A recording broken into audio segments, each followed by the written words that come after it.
السلام علیکم ورحمۃ اللہ وبرکاتہ۔ یہ آپ کا ریکارڈڈ لیکچر ہے، ٹھیک ہے۔ اس میں جو ہے وہ آج ہم جو چیپٹر پڑھیں گے وہ نقل سے بچیے، ٹھیک ہے۔ اس چیپٹر کو آپ نے پڑھنا ہے، اس کی ریڈنگ کرنی ہے، ٹھیک ہے۔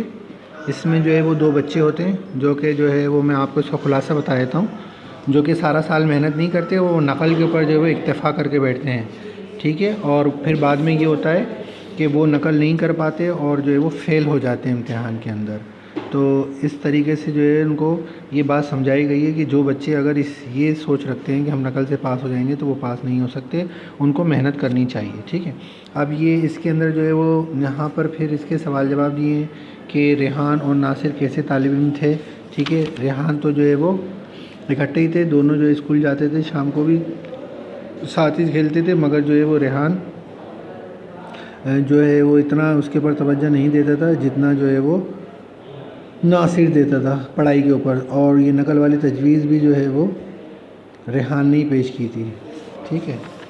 تو دونوں طالب علم کیسے تھے، ایک پڑھنے والا تھا اور ایک جو ہے وہ جس کو کہنا چاہیے کہ کام چور تھا۔ اس کے بعد ریحان کو کیا پریشانی تھی، یہ آپ سبق پڑھیں گے، اس کے اندر مل جائے گا۔ ناصر نے ریحان کو کس طرح مطمئن کیا، یہ بھی آپ نہیں لگانا نشان۔ کمرہ امتحان میں ریحان کی کیا حالت ہوئی، یہ سامنے لکھا ہوا ہے سارا۔ کمرہ امتحان میں استاد صاحب آ رہے تھے، چکر لگاتے رہتے، یہ اس کو لکھنا ہے، ٹھیک ہے۔ استاد صاحب نے ریحان کو نقل کرتے پکڑا تو اس کا کیا حال ہوا، تلاشی کا نام سن کر یہ یہاں سے لے کر یہاں تک، اس طریقے سے یہ آپ نے پورے اس کے 8 سوال کرنے، آسان ہے، کوئی مشکل نہیں۔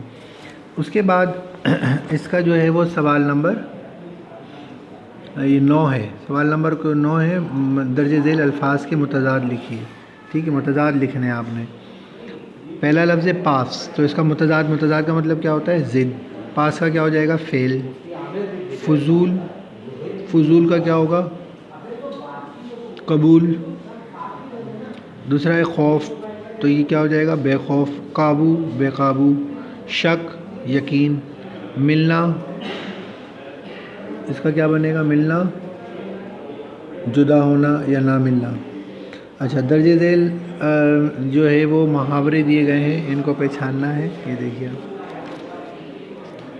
یہ محاورے ہیں اور ان کے جو ہے وہ جملے بنانے ہیں۔ پسینہ چھوٹنا، یہ محاوروں کے جملے بنانے ہیں۔ پہلا ہے پسینہ چھوٹنا۔ پسینہ چھوٹنا یعنی پریشان ہو جانا۔ جب ریحان نقل کرتے ہوئے پکڑا گیا تو اس کے پسینے چھوٹ گئے۔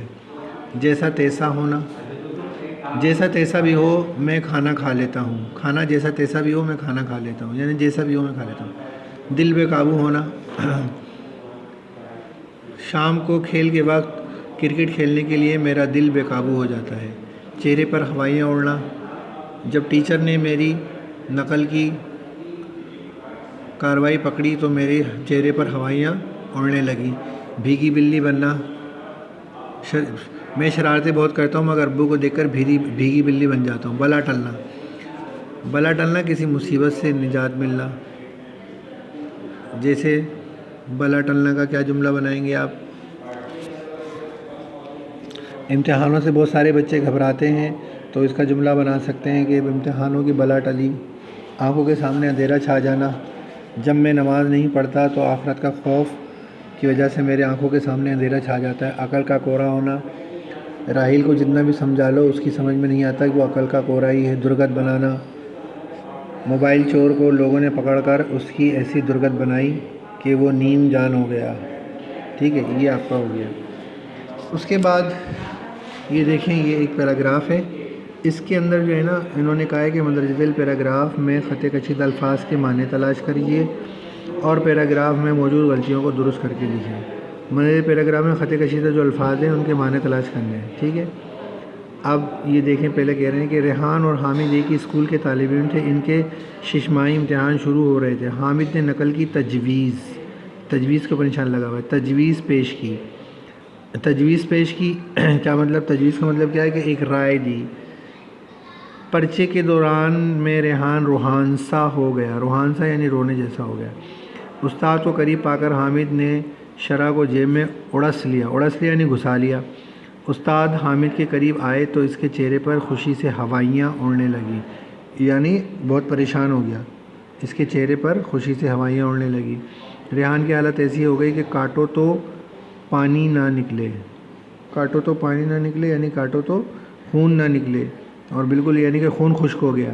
صرف 10 منٹ باقی تھے، ہاں صرف 10 منٹ۔ ریحان نے کاپی کھول کر دیکھی تو کاپی کے تمام سوالات حل تھے۔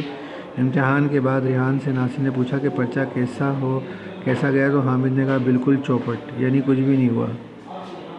ٹھیک ہے، ان میں ان الفاظوں کے معنی لکھنے ہیں آپ نے، صحیح ہے، اور جہاں پر غلطیاں آ رہی ہیں پیراگراف میں موجود غلطیوں کو درست کریں۔ جیسے اس نے لکھا نا کہ استاد حامد کے قریب آئے تو اس کے چہرے پر خوشی سے ہوائیاں اڑی، خوشی سے تو ہوائیاں نہیں اڑتی، ٹھیک ہے۔ ریحان کی حالت ایسی ہو گئی، کاٹو تو پانی نہ نکلے، کاٹو تو خون نہ نکلے، ٹھیک ہے نا۔ یہ ان کو سیٹ کرنا ہے، ان کو ہوائیاں، اور یہ چہرے پر خوشی کی جگہ جو ہے وہ اس سے فکر سے، اور دوسرا یہ جو ہے کاٹو تو پانی نہ کرے خون نہ نکلے کرنا ہے اس کو۔ اور ریحان نے کاپی کھول کر دیکھی تو کاپی کے تمام سوالات حل تھے، یہ بھی غلط ہے، حل نہیں تھے بلکہ جو ہے وہ غیر حل تھے۔ امتحان کے بعد ریحان سے ناصر نے پوچھا کہ پرچہ کیسا گیا، ہم نے کہا بالکل چوپٹ، یعنی بالکل خراب گیا، چوپٹ کی جگہ بالکل خراب، ٹھیک ہے۔ تو آپ نے جو ہے وہ اس کو کرنا ہے، سمجھ میں آئی بات۔ ابھی یہ آپ 11 سوال تک رکھیں، باقی درجہ ذیل مصدروں میں سے ہر ایک کے حاصل مصدر بنانے ہیں۔ یہ سوال بھی آسان ہے، یہ بھی کر سکتے ہیں تو کر لیجئے۔ جیسے انہوں نے مثال دی کہ اردو میں عربی الفاظ میں بڑی کثرت سے استعمال ہوتے ہیں، ان میں سے بعض الفاظ کی تانیث مذکر کے آخر میں ہا لگانے سے بنائی جا سکتی ہے، جیسے مریض سے مریضہ۔ کھیلنا سے مصدر بنانے، کھیلنا سے کھیلا، پہننا سے پہنا، دھونا سے دھویا، ٹھونسنا سے ٹھوسا، کانپنا سے کانپا، چھڑکنا سے چھڑکا، ڈرنا سے ڈرا، اتارنا سے اتارا، ٹھیک ہے۔ اس طریقے سے جو ہے وہ اس کے حاصل مصدر بنانے ہیں۔